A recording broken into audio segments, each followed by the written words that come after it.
Hello, one and all. My name's John Clare. This is Roman Fresh. and this is the Post Watch Post Mortem. This week's movie, the one we're talking about, is a movie called The Menu. The Menu.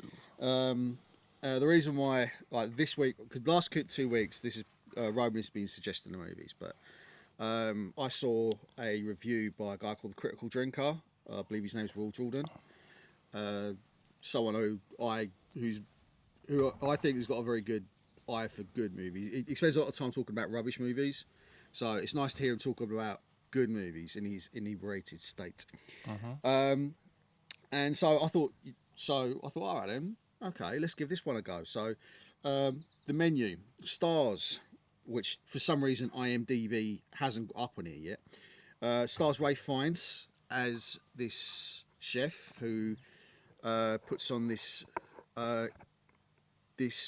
conceptual menu for a group of guests, and the first two guests we meet are Anya Taylor-Joy and Nicholas Hoult.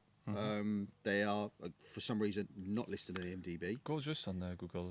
I can't be asked. Go directly on Google. Let's just get on with it. Yeah. Do you know what I mean? Because I just think this is look, and I don't think whether or not we have all the information from IMDb present to us or not. It's a good movie. I think this movie is fucking class. It's a very cool movie. Yeah. I mean, what's your thoughts on it? It's a precise, well done movie. It reminds me of another movie. It's like those kind of like a thriller or psychological horror kind of movie. The last one I see like that was Midsommar. I haven't seen it. I haven't seen one there. It's a kind of a similar kind of thing. Like it all starts as like very familiar, very like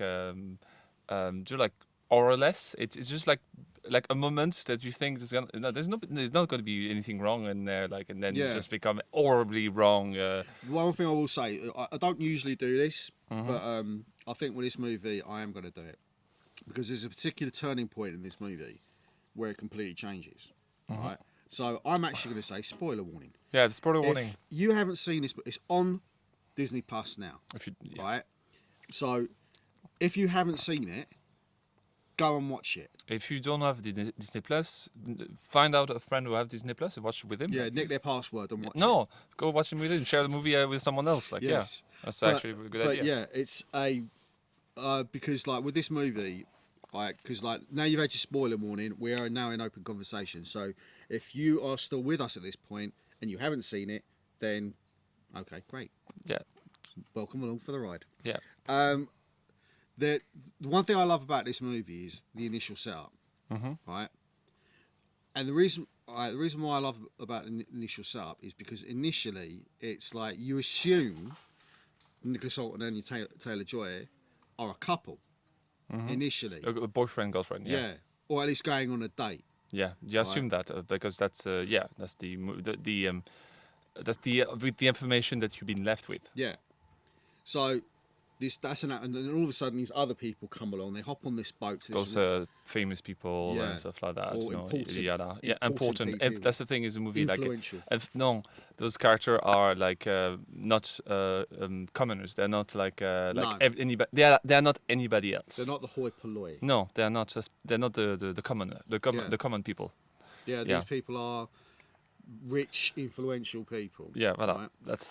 That's the thing of the movie that like better than anybody else, and that's what the movie tried to make fun of, or not fun of, but like critic. Satiring. Yeah.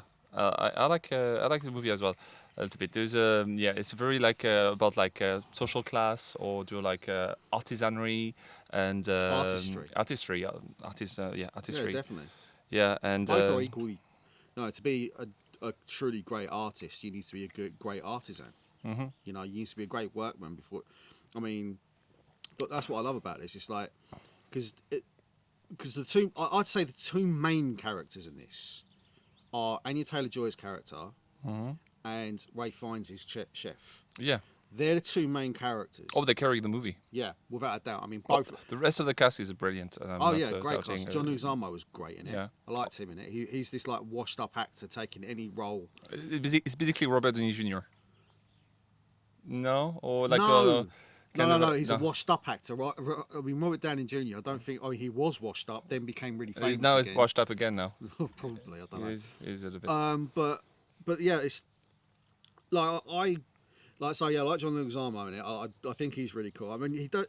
That's the thing. I've seen a lot of cool movies with him in. He's been in a lot of good movies. Romeo and Juliet, the Baz Luhrmann version. He's a lot of small roles, like well, we saw him in John Wick. Yeah, that's right. Yeah.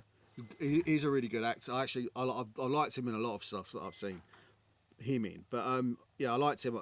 There's loads of. I mean, there's loads of great performances, but really, I'd say the focal point of the movie, it's this almost like a conflict, not in so much like a violent. Well, although there is violence in the movie, the turning point in particular, which we'll get into in a minute. But there's like this kind of like at first it's kind of. How do you describe it? It's like at first it starts off weird enough. No, the score and everything show you that it's gonna be weird. Yeah. The camera angle sometimes you're like very symmetrical, very like uneven. Or like the like it's a bit surreal. Like to when they arrive on the island, it's you went from something very like very normal, like doing like a poor harbor, like very like thing. That's what you know, and then you're in that surreal like beach with like wooden like dead tree trunks. Even in real life you don't see that. Like it was like it was very artificial. Very artificial, like yeah. It's like the whole thing was a performance. The whole island was a performance. Yeah. It was the work of the what's the name of the actor? Rafe Fiennes. Rafe Fiennes. Rafe Fiennes. Yeah, Rafe Fiennes created this island to basically this is his final act, his final masterpiece. Like yeah. It's like, but I think what the he created like a game, like not even like a game, but like a play. He created a play with all a performance with all the actors, all the thing. There's a bit of a meta kind of thing. Like if you replace the restaurant with the cinema, there's a bit of maybe it was like undertone like subtext. About a subtext about like the cinema or the art of making film. Maybe. With critics, with like producer, art in general, like the producer, like he was the owner of the place, the producer. There was the star, the actor, and also that making a movie, as we do, making a movie is also there's one chef, a director or a chef, and there's a team that make the movie together, and there's like that's what I like about it, and there's for me that critic is that like that director that make like a big movie with a lot of money and a lot of things, like extremely complex, extremely smart, and that commoner, that like that lady, what's her name? Anya Taylor-Joy. Don't understand it because she doesn't give a shit. Like it's too much for her. She doesn't see the point. And this director tried to connect to her, but he doesn't. Or the chef tried to connect to her, but why you don't like what I'm doing? It's just like I'm the best chef ever, like or stuff like that. Yeah. Like you should like what I'm doing. And then she kind of step in and tell him that no, what I want is something more simpler. I want something more simple, like And the chef, the director, starts like, yes, I can do that. I can make a simpler movie with a lesser budget and put my heart into it and try to give us something. Funny enough, saying that. Yeah. I'm not trying to cut you short, but when you started making that commentary, which I think is a really astute commentary, actually. Yeah. Right. The director Natasha Kinaru is also the writer. Yeah. So I think be right. And also there's also like there's not that chef who stabbed in the leg because he sexually assaulted her. Yeah. There's this in cinema as well of people getting like if you want to get that role you have to have sex with him or something like that. Yeah, like all that kind of bullshit. But and you see, like you can make that. I think she put a little bit like, it's a commentary. It could be a commentary on every medium or art form, but like it's more of it could be a little bit a commentary of cinema when the chef basically killed the producer. the guy who gave him the money, like the producer, and he killed the producer. He and his subordinates he got punished for because he abused of his power. Basically, he tried to abuse of his power with his female coworker. He got punished for that, and he tried to connect with this this. She's nobody or she's everybody. That's the thing. She's everybody. She tries to connect with them. And she's basically the point of view. She's the POV character for the audience. Yeah, and he tried to connect with her. She said like she's normal. She's a thing, and he failed to connect with her. And then so this girl tried to reach into his history and understand where he come from. And so like, why don't you do a movie, or what you don't do a dish where you come from? For example, it's like if, for example, like I'll take for example, I don't know, it's still like you can have a big budget budget film. That's what I see in the movie a little bit. Maybe I'm wrong. I don't know. I feel like there's something about cinema in there, but like it doesn't matter what your budget is or stuff like that. You can make something beautiful just in a small and something that you like. It just depends because you see when he was doing the burger. He was actually smiling. He was smiling. He was actually happy to make that small like insignificant burger, like a simple burger. Like that's the thing though. Is like you can watch a movie. I mean, like I think I mentioned it in very much in passing. I think on Drive. Mm-hmm. That how Drive and Ad Astra could be seen as being quite pretentious by the mainstream audience. And that could be like a problem sometimes. And I think. I mean, don't get me wrong. Like, I'm a cinephile. I think I'm a little bit of a cinephile. I think you are one too. Also, like the critique of the boyfriend, or basically like fanboy, the fanboy, the guy. Oh yeah, this director is amazing and stuff like that. But they just they understand everything. They understand the components, but they don't understand how it's put together. Yeah, how it's put together, like the artistry or they won't be able. For example. They won't be able to do a movie themselves, like or stuff like that, or make a meal themselves as well. Yeah, well, it's like for instance, I'm a cinephile, but I'm not a. Am I a photographer? Yes, you're a good photographer as well, bloody good photographer. Bayhead Studio, by the way. There's nothing in there, but like if you feel like Roman Presh on Instagram, if you want to have a look at my work. I'm going to put his socials under here now, so you can have a look. There. All right. Put it there as well. Can you put it there? I don't know. Right there. I'll let you know in the edit. Okay, cool. You'll see it when he comes. You'll see it next week when we release it.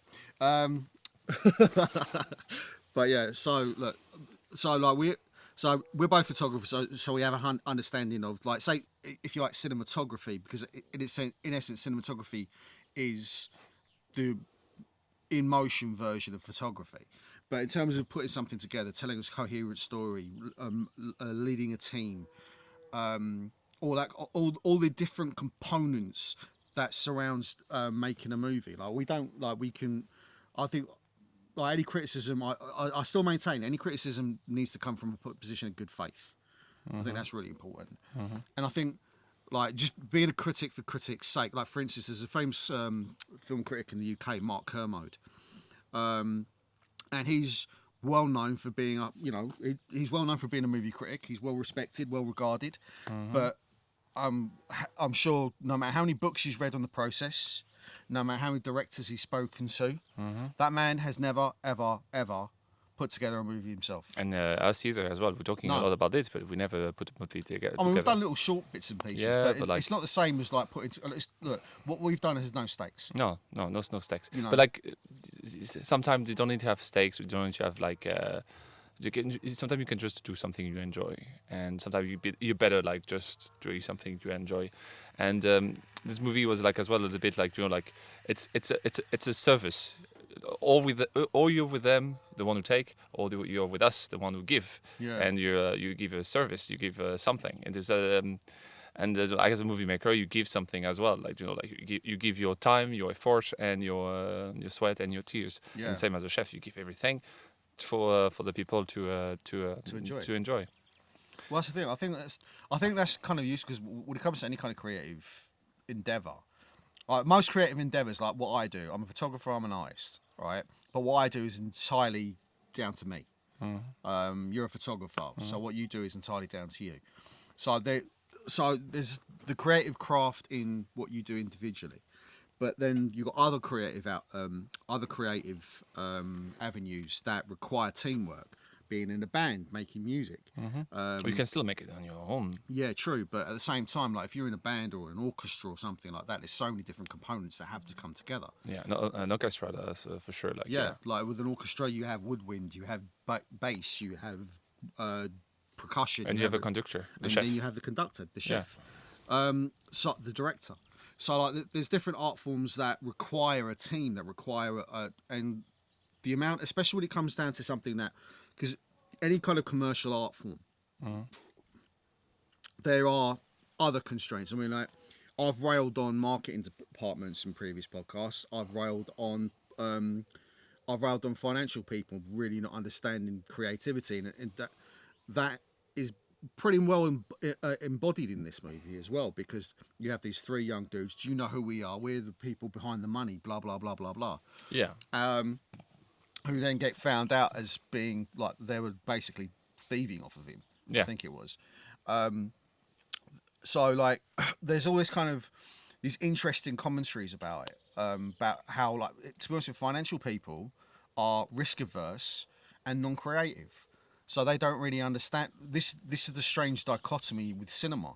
You have all these incredibly creative people, cinematographers, actors, musicians, directors, actors, script writers. You know, there's a whole litany of people that have to come together to make this one product. And those people want to be part of something. Yeah. And the other one doesn't want to be part of something; just want to make money. Make money, yeah. And the thing is, like, making money in of itself is not necessarily a bad thing, but making money at all costs, well, there's the problem.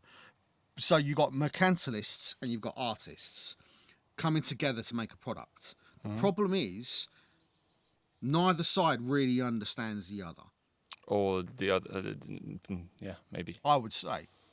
So, like, yeah, I think getting back to the menu, I think what you're saying there is that initial insight that you had. I think I think the movie was more meta than.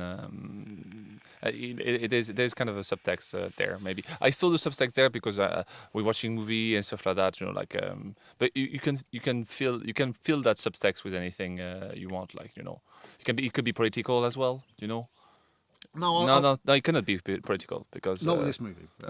But like class, like social class and stuff like that. Yeah, you know, there's a commentary on class, definitely. Yeah. I mean, also you got to bear in mind that Ray Fiennes' character, the chef, he came from very humble beginnings. We find out later in the film when Anya Taylor-Joy is trying to get out this whole. By the way, he does kill people. Yeah. There is People death and die in murder this and movie. violence. Oh yeah, very much so. And there's a little bit of Schadenfreude that happens as well near the end. But Anya Taylor-Joy's character, she's been sent away to find a barrel of some description. I think it was blood. I think it was a barrel, but it was an empty barrel or a full barrel. It was a barrel. Oh, they put the barrel on the kitchen table and they blew it up. It was probably oil or gasoline or stuff like that. Yeah. So anyway, she had to bring the last part so the place could blow up. Yeah.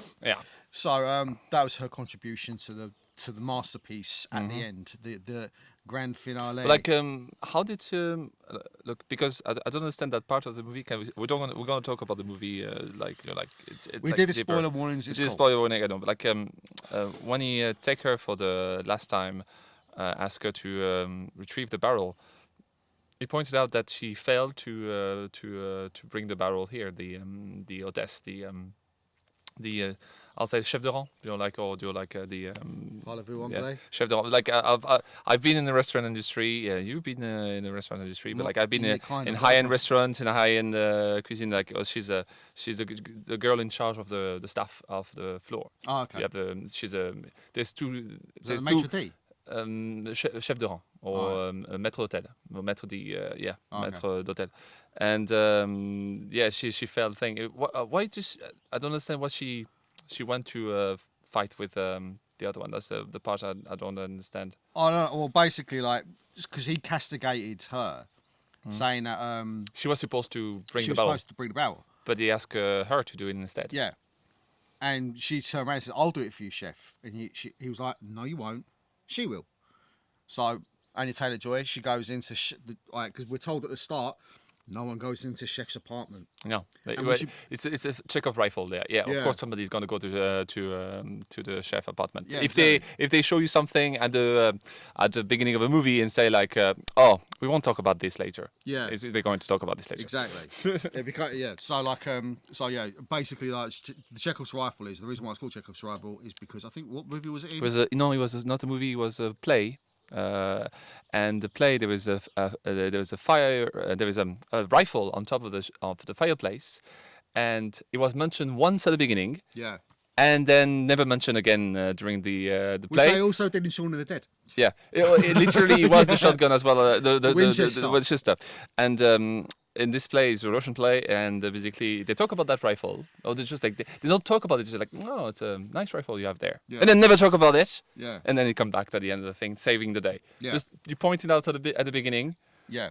Live there and use it at the end. Yes. Yeah. There we go. That's how you do it.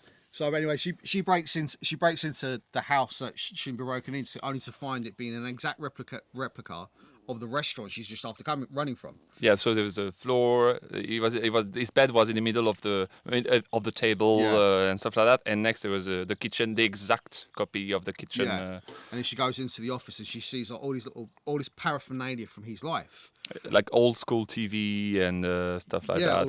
Like press clippings and things like that from reviews he's had and all that kind of thing. And of course the one on a small table.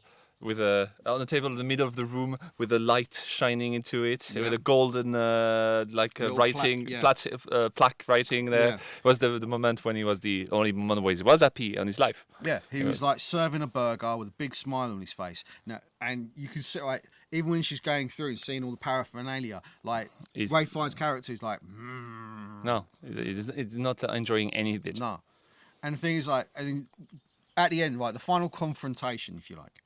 She stands up and she says, she quite, and she says it. It's just beautifully done. She turns around and says, "You're cooking with obsession, not love." Yeah. And then so he goes, "What would you like then?" And says, "I want a cheeseburger." Mm-hmm. Right. And knowing that she's seen that photograph, another little Chekhov rifle. Mm-hmm. So she said the time when he was at his happiest, with a big smile on his face, was when he was cooking the simplest of fare, rather than this like complicated fucking Ponzi food. No, it was. That's not more Chekhov rifle. It's more of a clue. It was like a clue left in there. Like When the Chekhov rifle's a clue. Yeah, it's a clue as well. Right, so anything can be a Chekhov rifle. To be fair, it's a metaphor. It's a metaphor. Right, but she asked for the burger. Yeah, but she asked for the burger, and she goes, and it was beautifully done. She turns around and goes, "Oh, I think my eyes are too big for my stomach. Can I take this to go?" She played him. She played him, and it was wonderfully done. And she. Because he has to deliver the service, so there's rules and there's thing, and and she played. Do you know what? She didn't say, "Please let me go" or stuff like that. She didn't beg for a life. No, she didn't beg for a life. No, she did at the beginning, but no, she played the menu. She played the act, and she acted because she asked what was the price of this meal. So like a $9.95, like it would be $9.95, and the end she give you like $20 and $10, $10, and ask her to go, and if she paid for a menu, she paid for a meal, she can leave, Yeah, I just thought, it was just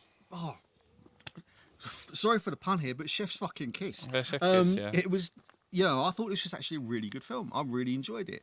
One thing I did notice as well, because there's a part, basically about a third of the way in, right, when the table gets flipped, right?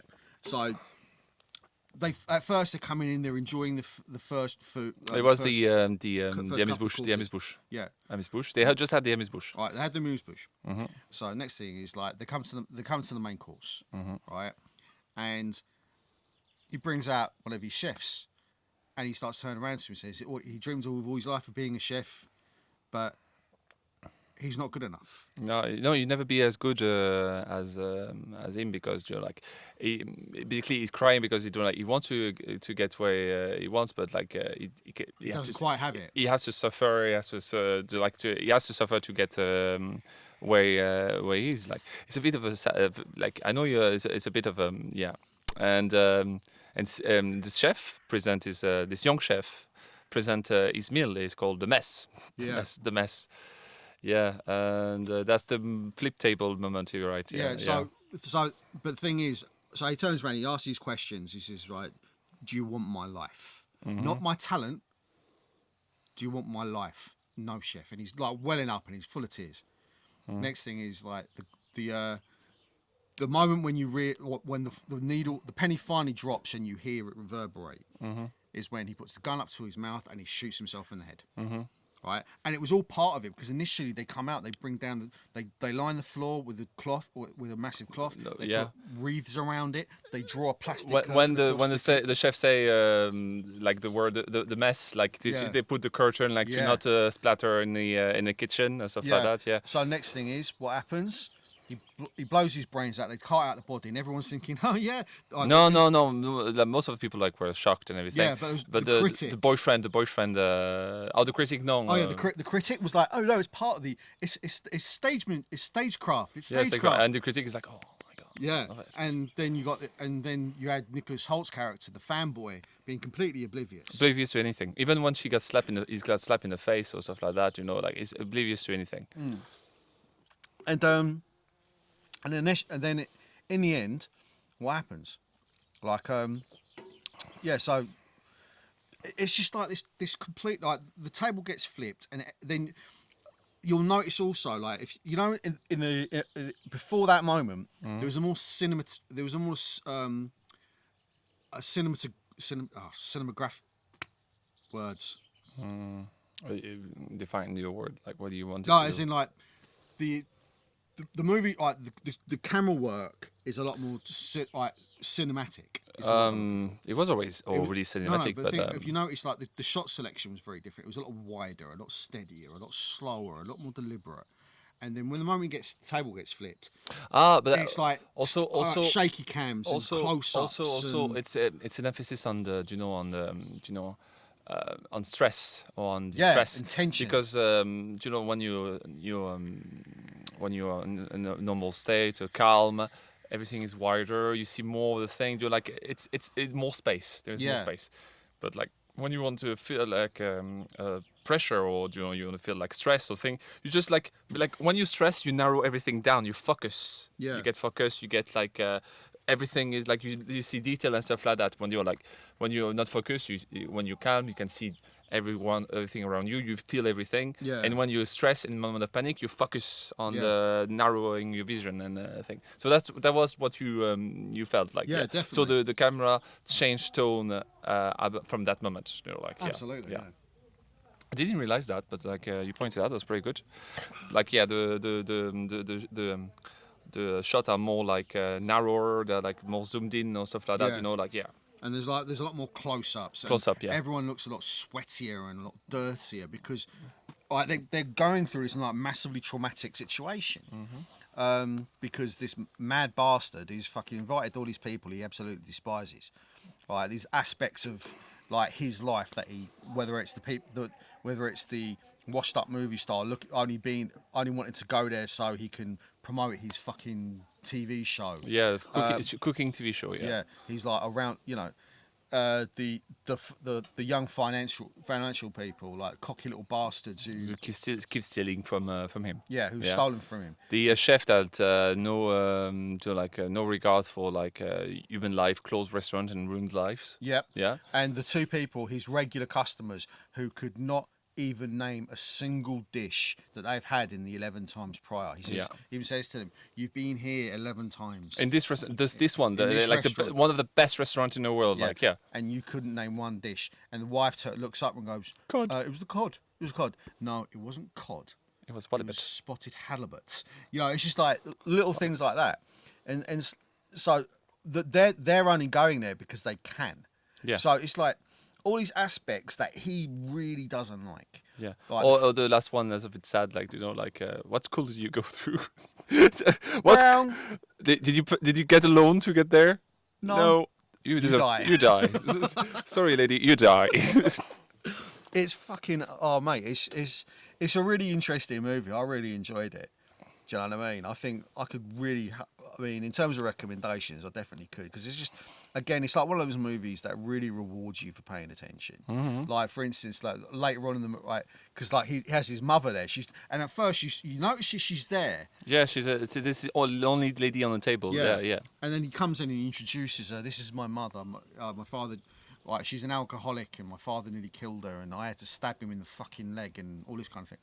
And then the dish is like breast chicken leg with a knife, the scissors on the stuck in. Yeah, just like lots of really class touches like that. But it's one of those movies that really awards you for paying attention. If you really pay attention to what's going on, the satisfaction you derive from it later in the film is immeasurable, I find.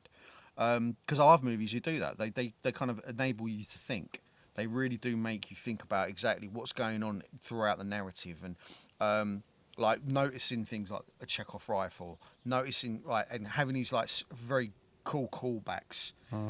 As the movie progresses, it's like, I mean, we haven't really mentioned Nicholas Hoult, the fanboy. His fate, which I thought was quite interesting. Because he was cool. The entire time, he's desperately trying to get hold of Ralph Fiennes' attention. Like, trying to talk to him. At one point, Anya Taylor-Joy's called into the kitchen and he's belittling her for... And jealous, yeah. Yeah, he's jealous of it. And then we find out later on, like, he had to split up with his girlfriend. So, Anya Taylor-Joy is basically, she's a cool girl in this movie. And he knew that he was going to die at the end of the movie. Yeah, like the menu that they got sent said like they will die at the end. Like that's a bit like was he the only one who got the menu would say he will die at the end? Well, if he's probably the only one who probably paid attention if that was the case. No, he didn't pay attention because he didn't care. But he actually Ralph Fiennes' character actually, like, despite ignoring him all the way through, up until the point that he directly talks to him, like. He turns around and says, "We exchanged emails. I sent you the menu.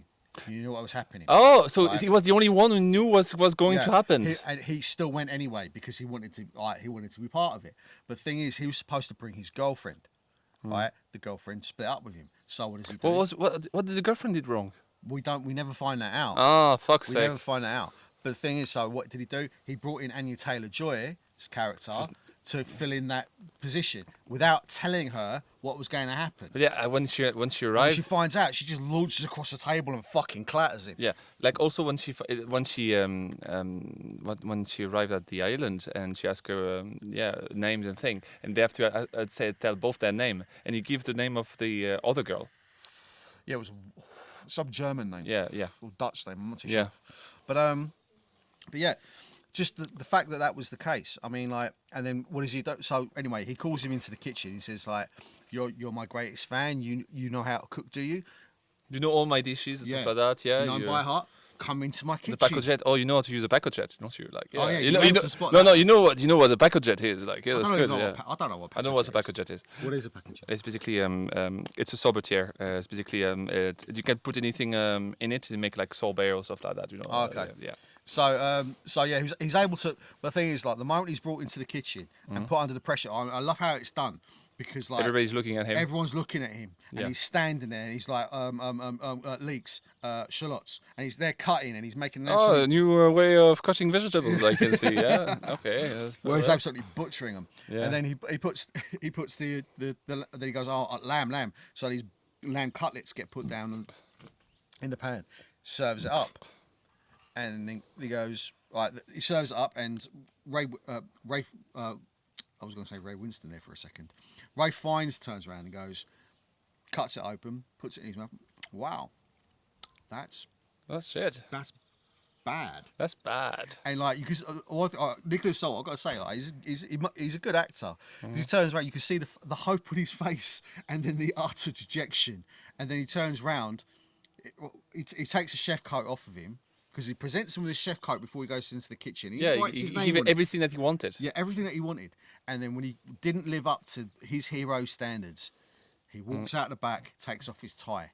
And later on, when Anya Taylor-Joy comes through again, she looks in through the door and of the office, and you see his body hanging there.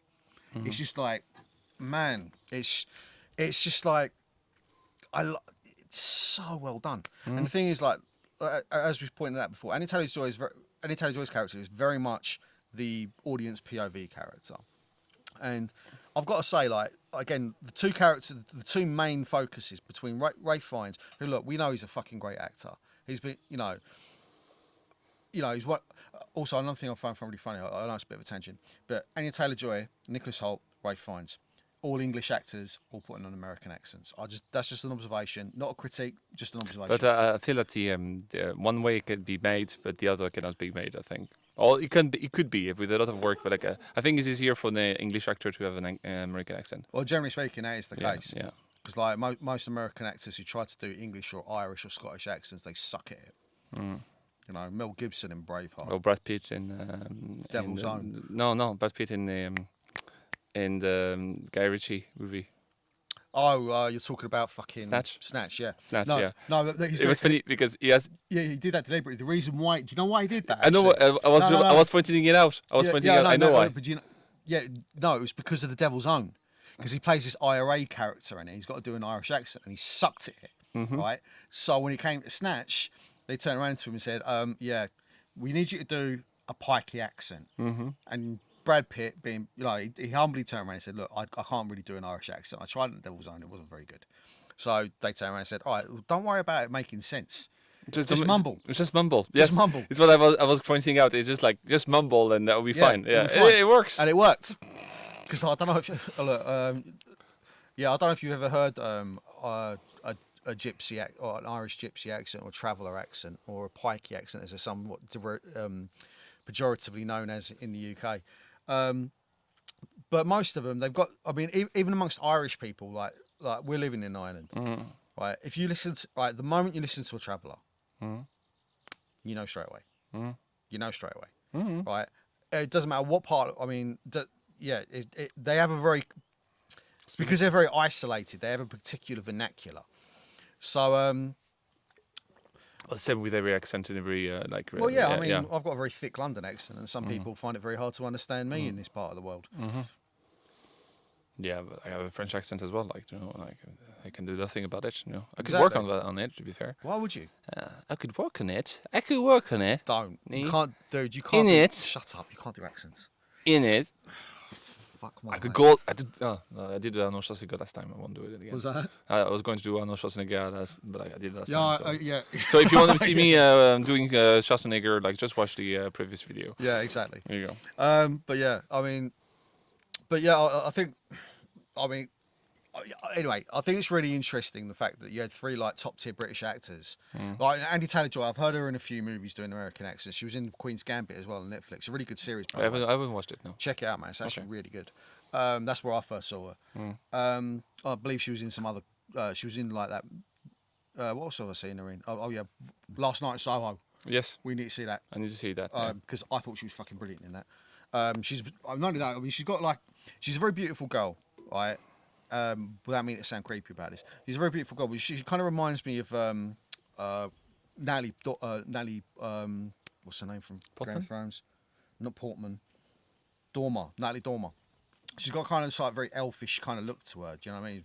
It's kind of like slim, very slim, very pointed chin. Yeah. She's got this kind of elfish quality to her that I think she's a very beautiful girl.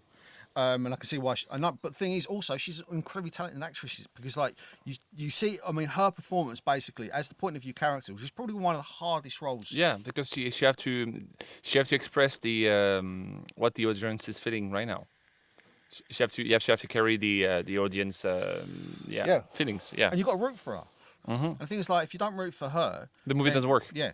And that's the thing. I thought she was fantastic. You think she deserves to die like anybody else, and you don't wish her to succeed or survive. Yeah. Because in the movie, you don't wish anybody to succeed.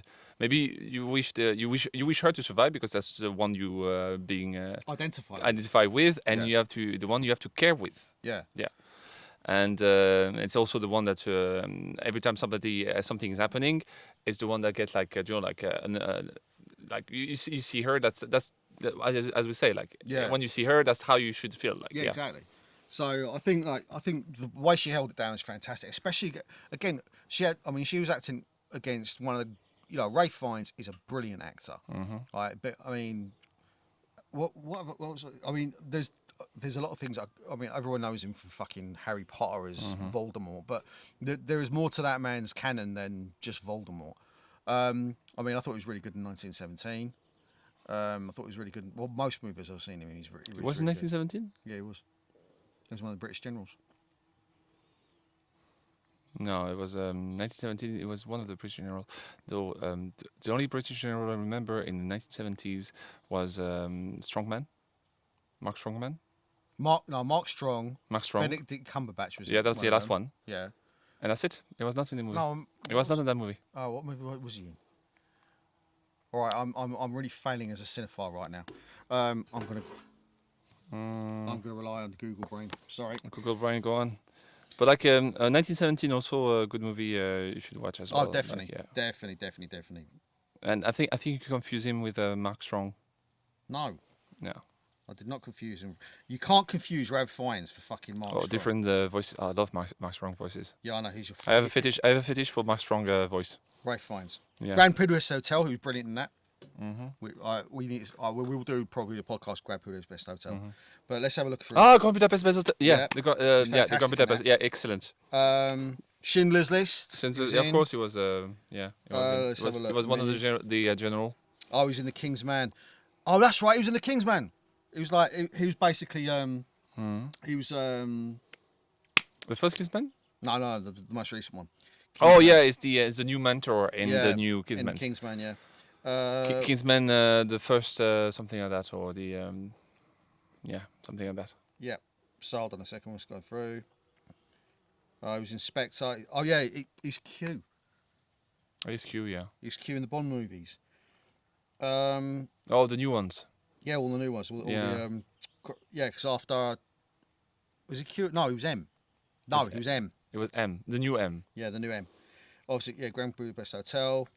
It's a shame because I love the what's the name, like Robert? No, I can't remember her name. I'm terrible with names.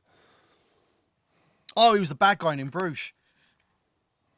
Do you know the geezer who comes over and tries to kill him in the end? I've never seen Bruges. You've never seen in Bruges? Dude, you need to see in Bruges. In Bruges is also awesome. Check that out. Constant Gardener, who's in that.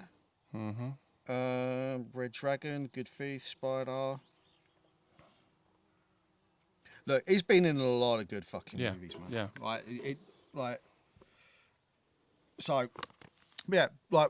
This is the thing, like you got like, so you got Ralph Fiennes and you got Anya Taylor-Joy. Getting back to the point, got slight again tangents. And a lot of great cast as well. Really good cast. But those are the two main protagonists. They're like the protagonist and the antagonist. They are both protagonists. Because the rest of the clients are the antagonist in that movie. Kinda. I vote for the evil guy at the end. Maybe, I don't know. No. Look, he's basically one of those villains that you can see his point of view. Yeah. You know, like Thanos in fucking Endgame. He's to do what he did at the end takes a certain amount of malevolence. Yeah, of course. Like it's evil, planned doing. Yeah, exactly. Because that was like from beginning to end, that was very much planned. And Anya Taylor-Joy's character was you would say in France, the hair in the soup or the fly in the ointment in English. She was like the thing that upset the apple cart. You know, who fucked with his plan, but he didn't want to kill her because it did nothing to her. Yet. The thing is, the thing is, like, because, but that's the thing, like that's what he was trying to work out. There was an uncertainty in his character regarding Anya Taylor-Joy's character. It was like the fact that there was this kind of push and pull between the two throughout the course also of the film. the thing with the scene with the security, that was a nice little bit of shade. Yeah, because like at some point the actress, what's her name again? Anya Taylor-Joy. Anya Taylor-Joy used to call for head for the Coast Guard, and he said like everybody get his position. Nobody speak because you don't want to have the blood of an innocent man on your hand. Because he doesn't want to kill the Coast Guard guy. But if you're calling for help, I will have to. So please do not try to call for help, otherwise you have blood on your hands. And then then he noticed John Leguizamo's character. But like I knew at the moment when I said like, oh, I love your movie. My wife, we always watch this movie, like, and he tell the movie that the chef despised the most. Yeah. And I was like, oh no, it's gonna get killed. Like, it's gonna get shot just because he liked the movie. Like, yeah. But it turns out really there's a bit of shade in Frank, because so anyway, he takes out the gun. He makes the chef get down on his knees, and everyone's going, help us, help us, help us. And then he turns around and takes the gun, moves it slowly across, then clicks it, and lights a candle with it. It was a lighter. It was a complete shade and Froud. And it turns out he was one of the team. Yeah, he was one of the chef. Maybe he was actually one of the chef. Yeah. But you, if you pay attention, you could have seen he was probably there already. It was like, oh, is that not one of the chef guy? Yeah. Stuff like that. But there's so many of them, you cannot remember every faces. Like, yeah. So I reckon, on a second viewing, it'd be good to see, like, to kind of see if actually he was in the kitchen all along, and nobody paid attention. Yeah, because it just take the rope back and just. It's definitely worth a second viewing. Yeah, it does. Like, just for that, it does deserve a second viewing. Yeah, he was there all along, and it's just like you didn't pay attention. Yeah. And the person in the restaurant didn't pay attention, and the audience didn't pay attention. Of course they don't, because at the end of the day, it's like you got to bear in mind. It's like one thing about in this movie anyway, because you see it on like cookery shows where like the chef will call out an order and everyone goes, "Yes, chef." But with this, it was all like... We chef. Well, yes, chef. Say yes, chef? Yeah, yes, chef. Sometimes yes, chef. Sometimes we chef. It depends on the chef. It depends on where they are. Like, if you're in the Gordon Ramsay kitchen, they say we chef. Because he was he come from a French background. Yeah. Well, no, he comes from... He's trained in the French tradition. Yes, yes. That's what I meant. That's what I meant. He's a dirty Scot, isn't he? Sorry, Scottish. That's fine. I do apologise profusely. I love you. But and funny enough, I mean, like the recommendation for this film came from a Scots person, a guy called Will Jordan, Critical Drinker. We mentioned that. I do believe I mentioned that earlier. But so without the Scottish, we would never have seen this movie, and this podcast would not be here. So you're not all bad. We would never have whiskey either, like, you know, like. No, Scotch whiskey sucks. I'm sorry. Let's move on. Anyway, let's move on before we have the entire fucking Scottish nation trying to call to arms against me. But yeah, I mean, what was my point? About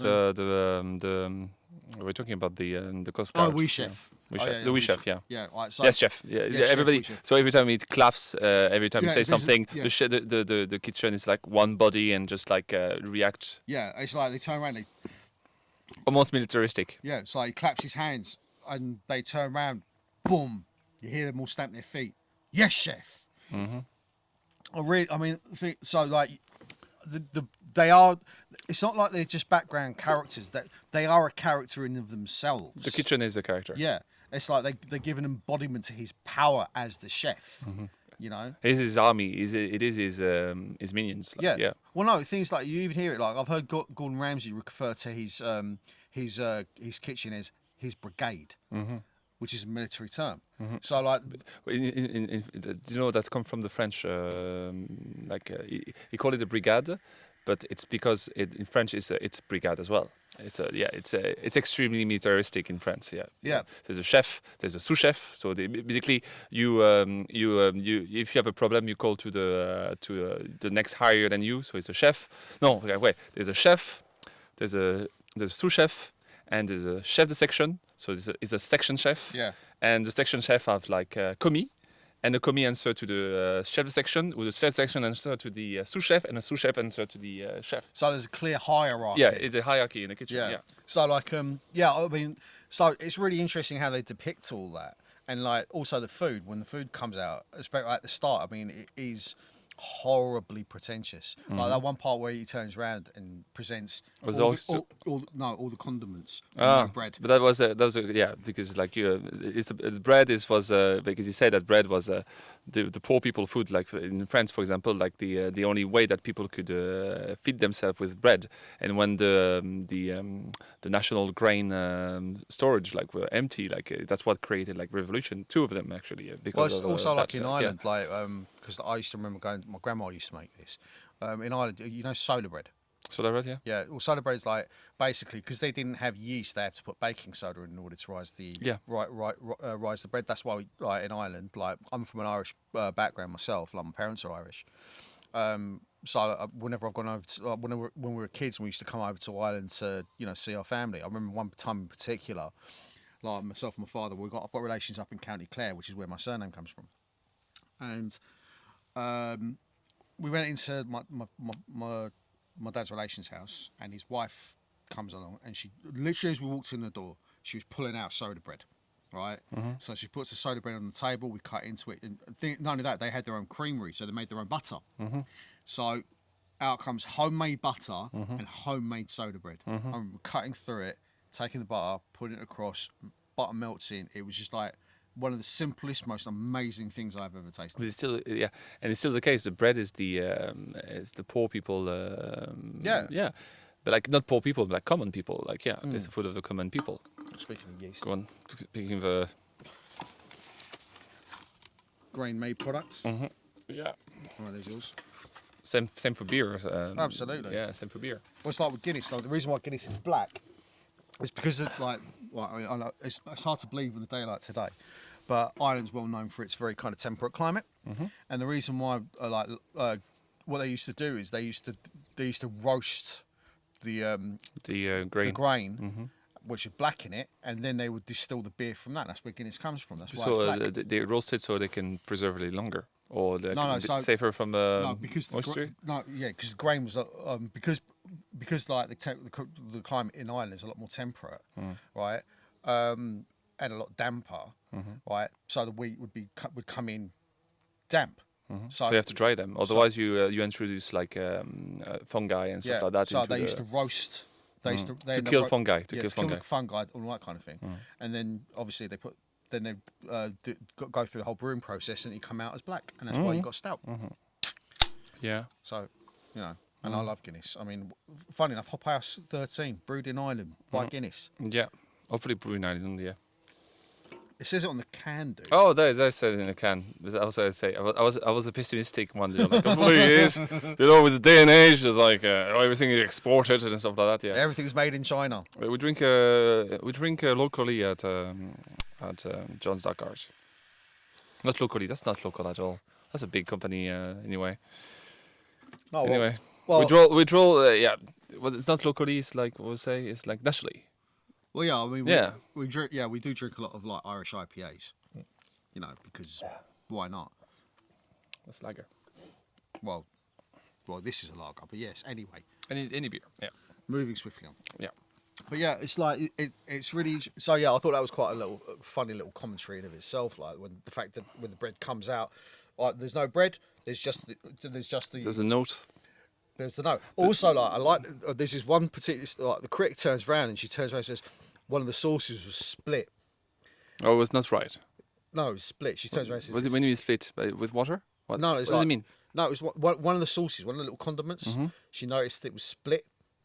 So next thing is he sends out to say that he listened to everything he's seeing at the table. Paying attention to everything. So what happens is he's chef de partie. It's like the one in charge of the restaurant. Yeah. Yeah. She comes out, and puts in front of the critic an entire fucking bowl of this split sauce, and does it again later on, an even bigger bowl. Oh, every time you come back, yeah, just like to make a point there. Like, exactly, which I thought was really well done. Well, yeah, there's loads of these really cool touches throughout the entire film. Do you know what I mean? And not only that, the food. I think, to be honest, you don't really pay attention to the food after. I'd say after the mess, you're not really paying attention. I do pay attention to the food. Like the first course was an oyster, the emulsion. Okay, look, you're French. You're going to the first course was an oyster emulsion. Like basically it was an oyster they construct. Like it could have been a real oyster. And it couldn't be fine. No, they tried to emulsion it and stuff like that. That's why I hate about like high-end restaurant thing. Like, like if I want an oyster, give me an oyster. Don't give me like an emulsion of an oyster. Like it doesn't make any sense. Then it was the amuse-bouche was like pamplemousse. It was kind of I think it was. It was a cracker with some like azote liquid sugar or salt and some watermelon little like mousse thing, Then there was the mess with an assortment of lamb. There was also there was the sushi one on the rock, the sushi on the rock, the sushi on the rock, the scallop on the rock. Yeah, the scallop on the rock with some those like little like seaweed thing that I love. They're very nice. And then there was the mess with like just a thin chop of lamb. There was like put vegetables, bone marrow, like or carrots or stuff like that. Very British looking dish, I thought. And third, what was the fourth course? Oh, I forgot the bread, but the bread is like there was no bread, so you know. Like it's for a shame of. After like, the mess, did you pay attention? I didn't pay attention. No, you didn't. I didn't exactly. pay attention. There's my. See. There you go. I feel vindicated. No, see, there's the lamp. There's the bullshit lamp that. Oh yeah, there's that. That was. But yeah, bullshit lamp. Yeah. There's the tea as well. Tyler's bullshit. And I mentioned tea, I mentioned the chicken thigh. The Thai with the. I didn't mention that. So, pretty much mentioned everything. So yeah, I think okay. So I think we've gone through the various courses. And the marshmallow at the end. The schmork. The schmore. Schmore. Never had a schmore. No, you know, I have you ever had a Twinkie? They're fucking awful. They're awful. They taste they're the chemical. The chemical food. It's like this horrible chemical sponge. It tastes like It tastes like a dishcloth with. Oh god. There's cream in it. Not even cream. Like it's just an extremely sweet. Yeah. It's disgusting. Americans, how do you eat that shit? Please. Come on, no. They don't. It's awful. No, it's industrial stuff. Because I'm sure there's classic American thing that you can make homemade that's amazing. Yeah, no. American pie, or like American pie, or brownie, or like thing. Those things are amazing. I'm not slating American cuisine because look, I've had American cuisine. You should slate industrial. One of the best restaurants I've ever been to. Right, I used to live in Camden in North London. Right, and there used to be a place called the Blues Kitchen, and the food in there was fucking unreal. Pulled pork, burgers. I mean, I adore a really good hamburger. Who doesn't? Yeah, and the movie, the hamburger is a big part in the movie. Exactly, right at the end. But it's not a case of I dislike American food. Mm-hmm. The point I'm honestly questioning is how can anyone eat a Twinkie? They're fucking disgusting. No. They really are awful things. Maybe you're not a demographic for the Twinkie. No, mate, it doesn't matter about It doesn't matter about Twinkies or demographics or anything like that. Mm-hmm. But I just think, they just taste so hyper processed. Because it's the natural, it's the processed food, and that's what you see in the movies. If I come back to processed food and think like now Marvel stuff like that, they become processed food as well. Like it's the same. Like it's coming like that. It's the cheap cut. It's the how do I make this thing cheap and as cheap as possible and reasonably good. Like the strange thing is though, like those movies, and this is I think because we haven't really done like big budget movies. I don't think like a lot of the movies are probably. John Wick was one of the biggest. Well, we haven't. We did John but Wick that's 3. still south of. We were talking about John Wick because I honestly thought John Wick 3 was a lot more expensive than it was when you found out it was 75 million. Mm-hmm. And the newest one's still only 100 million. And relatively speaking, like most big budget movies now, it's 150, 200. I mean, like, was it the Justice League got made for north of $300 million? It's ridiculous. Twice. It was made twice. Well, yeah, but which is probably why it's so bloody expensive.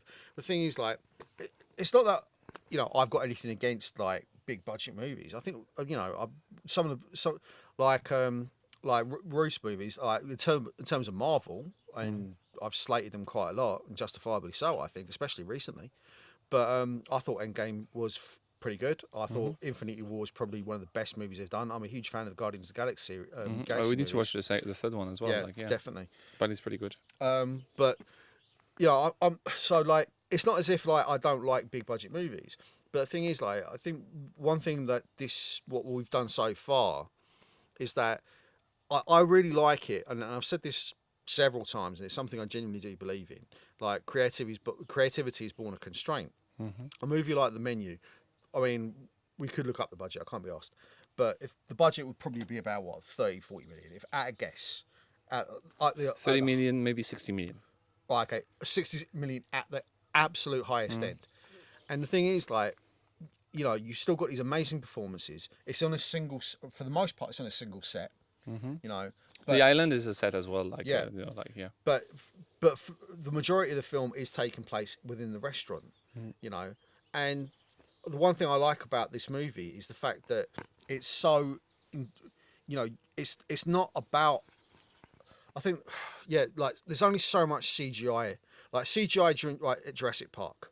Yeah, the first one. The first one. Yeah, that blew everyone's mind because it was avant-garde. It was the first to do it was the to do cutting that. edge. It's cutting edge, yeah. Yeah, and the thing is, like, there's been I've noticed, like, especially on YouTube, there's been talk about how like special effects seem to have gotten worse, and No, because the money we put in special effect and getting worse as well. Yeah. Because the respect we have for them is getting worse as well for them as well. yeah, it's Because a it just, borrowed way of treating. because basically before it was like an art to make a CGI thing. Now it become like a service, like Yeah, you're it's like industrial. it's industrial, like I mean, like, it's like, for instance, like, and not only that, like, the problem with it is it doesn't matter how much processing power you have. If you take away the artistry from it, right, and you're just putting people under immense pressure, with limited time and huge amount, like I said, yes, creativity is born of constraint. But if you're not, if people aren't, if the budget people, the money people are not being realistic about what can be produced and in what quality, in what time, then, like, because there's a Venn diagram I remember hearing. You got time, you got quality, and you got price, right? And this is where and with this Venn diagram, like, if you want something done quick, you're going to sacrifice. It's going to cost you a lot, but you're going to reduce the quality. Or if you want something done, if you wouldn't take your time with it, it's going to cost you more. It could cost you more. It could end up costing you less. Because you think about it this way: say, for instance, a $200 million movie with bad special effects.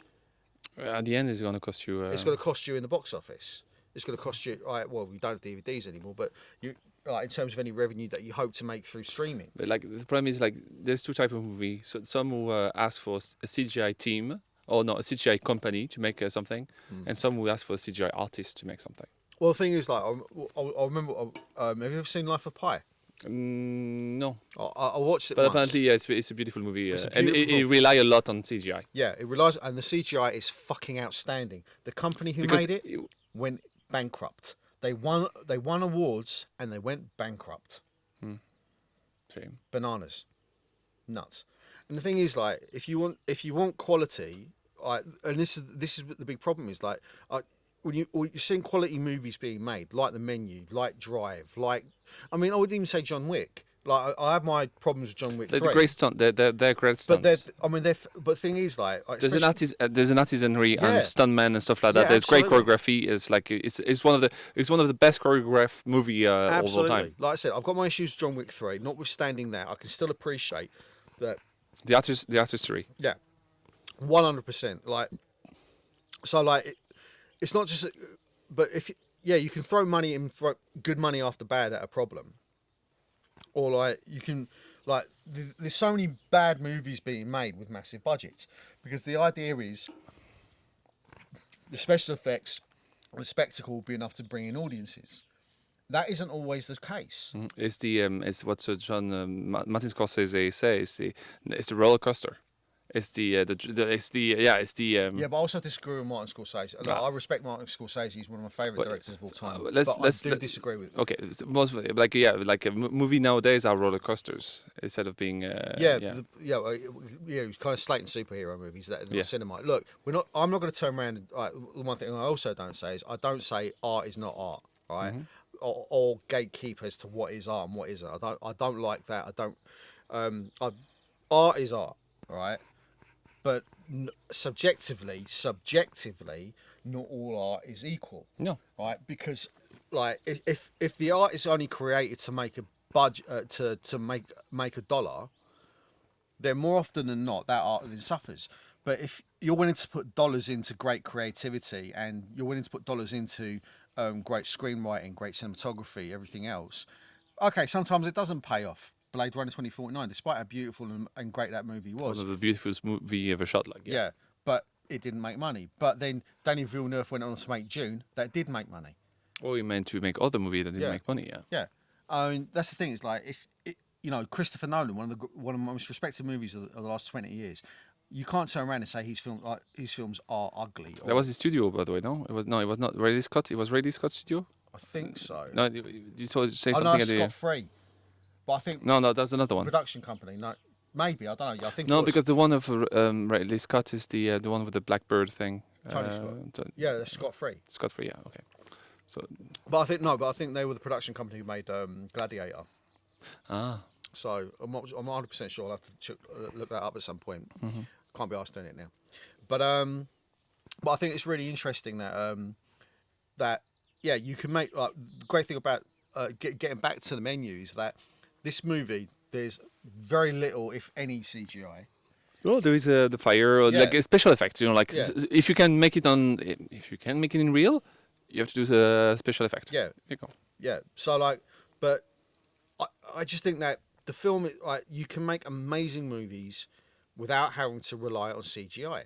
And I think right now, especially in this day and age where we are at currently in 2023, and you could argue this has been going on for the last 10 years, like, movie companies feel that the only way they can get people into the cinema is if they've got these big CGI blockbusters. Before it was if they had big explosion, you know, like big like back in the 80s. The 80s were like only explosion and stuff like that. You know, And the thing is, like, you know, if you don't resonate, the thing is, if you don't identify with characters, if there's bad writing, if there's bad acting, if there's bad direction, like sometimes you can get away with it and it can be like so bad it's good. But more often than not, it's just bad. And I don't see how people can then, I don't see how cinema, how movie companies can then justify throwing good money after bad. Well, I would rather them see personally. Don't get me wrong. Spend your money. Spend your $150 million on the occasional Marvel or DC or whatever the fuck. But don't be putting all your eggs in that basket, because at the end of the day, more often than not, like, audiences will tire. You know, like, everything's cyclical. Like, I mean, like, everyone's going. Like, there's been talk of superhero fatigue for the last fucking 10 years. I'm saying something there. We need bad movies. It doesn't mean you don't have to make bad movies. We need bad movies, but just stop giving that much money to bad movies. Yeah, I mean, like, less people make bad movies. Like, there is bad movies. There will always be bad movies. Like, there is always bad books, and there is always bad but that's subjective. Music. I know, but it's always subjective. That's what I say. But like, it's you know what? I don't think that we should get rid of all the bad movies or stuff like that. I think I'm not saying that. No. I'm not saying that. Bad movies are an extremely good way to learn photography or cinematography or like thing. You know, because you can learn from mistake better than you can learn from. You're like, Yeah, I mean, I totally believe it or not, I totally agree with you. And the reason why I agree with you is because, like, not all the art that I make is good. Some of it is, I think, fucking awful. I'm not saying that this shouldn't be bad movies. What I'm saying is, if I would rather, I mean, as an audience member, as someone who's willing to put money to go to the cinema or invest in a streaming service or whatever the fuck, or back in the day, I used to spend inordinate amounts of money on Blu-rays and DVDs. But the problem is, like, if you know, you can't play from the same hymn sheet and expect different results all the time. You can't expect every like $200 million to gross you $2 billion. It's unrealistic, and eventually the bottom will fall out of the market. You know, one way or another. And I'm not just talking about superhero movies here. I'm just talking about any movie with, like, these stupidly high budgets. If you think about it, it happened before. It did happen before. Like, it was upon a time, movie studio making like a gigantic movie with like a big set and big, massive, like I don't know, like Banner or you know, like all those movies, all the Cleopatra, all the Moses. What's the name of this one? Like 3 hours long movie. Yeah, I know what you're talking about. Yes, those movies, like, and those movies basically people had enough. People had enough to see like a big movie, 3 hours movie, like with massive budget, and it was those movies at the time were the most expensive movie ever made, and people didn't care because people wanted to see those small directors that we see now still there. Those small directors started out with smaller movie like, you know, Taxi Driver or Scorsese with you know, like Once Upon. Yes, oh yes, right, thank you. But like all those small director, Or like Mean Streets or whatever. all those, even like George Lucas on Star Wars, or Because Star Wars actually started out very humbly. it's a small film. It's a small film. Yeah, I mean, it's hard to believe now, but Star Wars. George Lucas with before he did Jurassic Park, he did one movie that American was Graffiti. American Graffiti. Here we go. Or what's his name again? I'm sorry. Who? What film? Hitchcock. Oh, Alfred Hitchcock. Alfred Hitchcock. So it started with small movies. Small. Yeah, but none of these movies were like massively budgeted. 2001 maybe. That was Stanley Kubrick. I'm thinking of it. Which one did I tell? Alfred Hitchcock. Hitchcock. Yeah. No, that was older. Like. Yeah. But like when I say Hitchcock, I was thinking of Kubrick. Sorry about that. Fair enough. Fair enough. Stanley Kubrick with, for example, Orange Mechanic, or But that's the thing. Like you got like. You can make brilliant movies on like creativity is born out of constraint, and when I say that, I mean like. And most of the greatest directors we have today start with a small movie. Yeah, and look, at the end of the day, at the end of the day, what we want as an audience, I feel, right, is that we want great stories. That's what we want. Yeah. Like no matter the budget. Huh? No matter the budget. Yeah, it doesn't matter about the budget. We want good food. I would rather like that money get invested into great screenwriters, to great directors, great actors. Yes, I like special effects, but I'd rather them turn around and say, okay, then, rather than having everything in special effects and therefore like stretching the budget out too thin, having so many fucking companies involved, and therefore impacting the quality. It's like the reason why Jurassic Park worked is because ILM did the special effects, and they were the only fucking special effects team doing it. It was the only one that was that quality at the time. Yeah, at the time, but they were the only one who did it. They're the only special effects rather than like spreading it out over 30. They were creating software just for that. Yeah. Every time they would every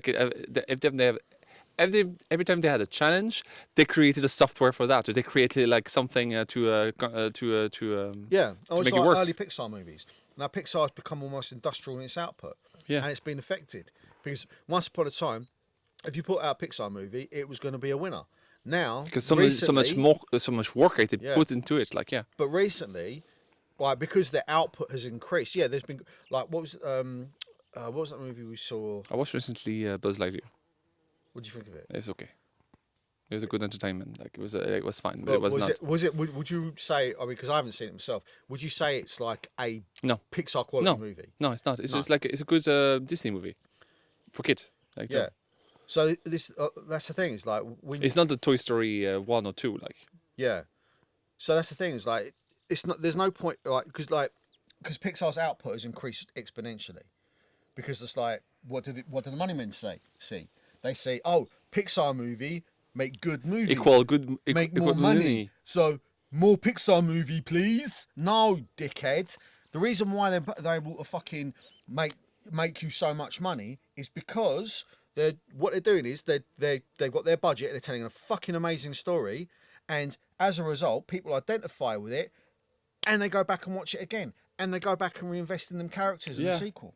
But if you're turning around to Pixar and saying, make 3, 4, we want 4 movies a year, then you stick them out on fucking Disney Plus because of COVID or whatever. But if you're expecting the same quality with increased output, well, you're fucking yourselves up. There's a line also about COVID in the movie. One guy said, like, we keep you open during COVID because they give them the money to stay open during COVID. There was a line about COVID in the movie, the menu. I'd missed that. You missed that, yeah. They mentioned COVID. It was the first movie that mentioned COVID. Interesting. But it wasn't COVID. Was not a part of the movie. But we keep you open while the COVID was there because most of the restaurants were like closed down because of COVID-19. Gotcha. Yeah. So like but I missed that. I missed that. It was when the guy fall down to get like the angel fall down. Oh yeah, the fallen angel. Yeah. There's a lot of metaphors in this movie as well. Mm-hmm. It's like really well told, man. Really, really good. How long have we been going? An hour and 15 minutes. Hour and 15 minutes. Right. 16 now. Okay, stand corrected. I think like to be honest with you, should we round this up? Yeah, we should. Let's round down. Right. In terms of like where I would rate this movie, again, I don't like giving specific scores. I'm not going to, but I would rate this probably like high 8s, low 9s. Mm-hmm. Yeah. Do you know? I prefer self-rating with the. That's why I give a scale. Like my scope one is for me is like it's do you know, like the little tier thing? Do you know, like for me, there's S tier, A tier, B tier, Oh yeah. and this one, like I think it's better than doing by percentage. Like, you know, like it's not S tier. Alright. Do you know, this movie is not S tier. No. It's not Quite A tier. A tier. I'll put it B tier. But B tier is not bad. No, not It's at all. not bad. It's not bad. It's a good B tier. Oh yeah, it's a very good B Could we tier. do like a quick rundown for the movie we have? Like we should do like a tier list of the movie we watched, but like we do another video for Yeah, that. okay, we'll do it. We could do that, yeah. Actually, you know, that's not a bad idea. Yeah, actually. just like Do it as a tier list. yeah, just like a tier list. I have all the movie we watched. Okay, yeah. But I reckon, yeah, it's a That was a very- thing at the time, like, you know, like now it's not trend, but like we can still do it. It's But fun. yeah, we could use that as our rating system. Maybe. Yeah. Okay, yeah, that's fair enough. But yeah, I'd give this. Yeah, I reckon a high B would be very. You know, I'd say not quite an A, but definitely a very, very high B tier. Mm-hmm. You know, it's an excellent film. Yeah, it's an excellent film. It's Like- a well-made film, like it could be A tier, but like the A tier is like it's a bit Actually, more no, personal. It could, it should be You A know tier. what? Fuck It should it. be No, A no, tier. A tier. You're right. A tier. It has not, because it's a well-crafted movie. It's perfect. It hits all the notes. Yep. It hits all the notes. It's an A tier, because like A tier should be the objective good. It's good. Yeah. It's good. Go see it. It's good. You're gonna enjoy it. Yeah. S tier is the personal one. Yeah. It's the one that moves you like that. Yeah, it's like So this movie didn't move me, but I know it's a great movie. Like, yeah. I'd agree with that. Yeah, definitely. Because I it's not a don't. movie that make me like. Yeah. I don't get me wrong. There was that point when like your man got shot himself. I was like, I saw myself for some thousand movies for that. You didn't see me react that much. oh, okay, fair enough. So yeah, I was like, I knew what was going on. I didn't say anything, but knew what was going on. And Okay. when I knew what was going on, I was sitting back, and when I didn't know what was going on, I was like, stepping forward, like I don't know what's going to happen. Yeah. I know what's going to happen. So, Well, I feel like in fairness, I'd like credit to Will Jordan, the critical drinker. Yeah, it was because I watched his review of it yesterday. with no spoiler. He did mention like the halfway point with like the chef dying, but But he didn't mention the rest of the movie. yeah, like, no, but also he didn't mention how it happened, like the fact that your man pulled the gun out and blew his brains out. I don't believe he mentioned that. I'm not too sure, but no, I thought it was because of that review that I made me want to watch this movie today, because I thought it was, you know, it would be. I thought, okay, this is a critic I respect. So I'd like to see if I agree with him, and I definitely do. I think it's a fucking class movie, really, really good. I mean, I totally agree with like the fact that and again he mentioned Ray Fiennes and Anya Taylor-Joy, and I totally agree with him. Because Anya Taylor-Joy is a class actress and she's got a huge amount of promise. she's very strong, presence on stage. Oh, definitely. I mean, she screen, might yeah. be slight of frame, but she's got a huge amount of presence. And Yeah, you know what I mean? Yeah. Even So- she's petite or like a thin, like you're Yeah. right. She's like to take the frame like. Yeah, she's like, and it's not just like, look, you can get many attractive like people like to fill her up to also play that same character, but I don't think it would hold quite as Stop well. recording. It is stop recording. That's it. It is stop recording. Just I'll stopped. hit the record button. Cut full. What the fuck? That's not possible. Anyway, the cut is full. No, we need to kind of round this out. Cut's full. That's not possible. It's the first Zoom one. Anyway, all right. Right. From the phone, maybe for that part. Anyway. Okay, look, we're gonna have to call it a quits here now because our SD card is filled up apparently. So we'll round it out by saying yes, it's a really good movie. Go watch it. Yeah. You'll enjoy it, hopefully. And yeah, we'll leave it there. Yeah, we do. Okay. Yeah. So sorry about the abrupt ending. We do apologise, and the audio quality noticeably dropping. But my name's been John Clare, I've been Roman. Oh my God. I've been Roman Presh. and this has been the Post Watch Post Mortem. So we'll see you next time. Bye bye. Bye.